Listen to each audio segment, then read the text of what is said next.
Welcome to today's Explainer. Today, we're taking a piece of source material that outlines the absolute core principles of starting a business, and, well, we're going to unpack it together. We're treating this whole process exactly like constructing a building, and hopefully one that passes inspection and doesn't lean. Okay, let's dive into this. There's a really fascinating duality happening here. On one hand, starting a business is this massive, life-altering outcome, right? It literally changes your entire future. But on the other hand, the genesis of that huge change actually isn't complicated at all. It's not some convoluted algorithm or a 100-page thesis. It is just a simple idea. If you have a simple idea, you already have the absolute primary raw material required for monumental change. Moving right along, let's look at Section 1, the blueprint for success. Which takes us directly into Section 2, laying your foundation. And this brilliantly illustrates the strict chronological sequence you need to pour that foundation. You can't draw up a plan without studying the market, and you definitely can't study the market until you've actually found a problem worth solving. So let's take a look at that very first scoop of dirt. The absolute bedrock here is identifying customer pain points. The source highlights a totally crucial distinction for us. You really don't need to invent something the world has never seen before. You just need to find an existing problem and, well, solve it better. Businesses that genuinely help people have structural integrity. If your idea doesn't actually help anyone, that foundation is going to crack before you even pour the concrete. Once that problem is clearly defined, you have to survey the land before you start building. This means asking some hyper-specific questions. Exactly who is walking through your doors? What are the exact dimensions of what they need? And critically, what is the competition already doing?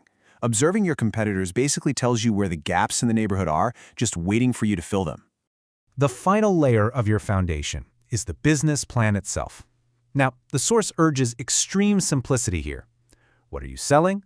What does it cost to make? And how do you actually extract a profit? If you can answer those three fundamental mechanics of commerce, you absolutely do not need a 50-page document filled with corporate jargon. Answer those, and your foundation is officially set. All right, up next is Section 3, building and promoting.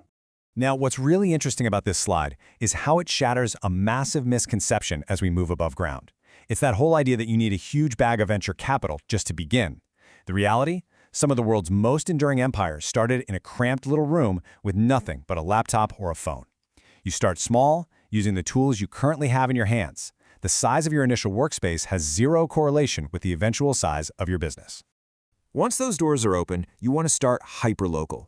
You don't need a massive, expensive billboard in Times Square. You leverage social media, your friends, family, and local communities.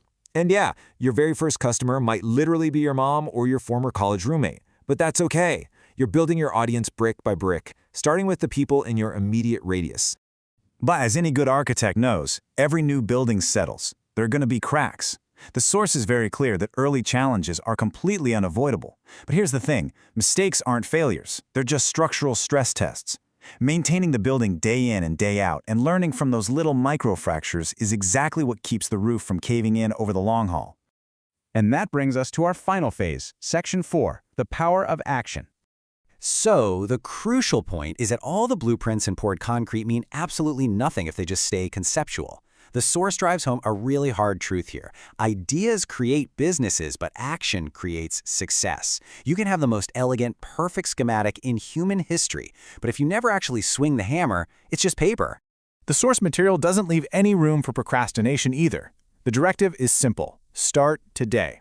Not tomorrow, not when conditions are perfectly aligned, because honestly, they never will be. It's all about a continuous, daily grind of forward momentum. It's choosing to lay just one more brick today than you did yesterday. So the architecture is sound. We know the foundation lies in solving real problems, and we know for sure that action trumps capital every single time.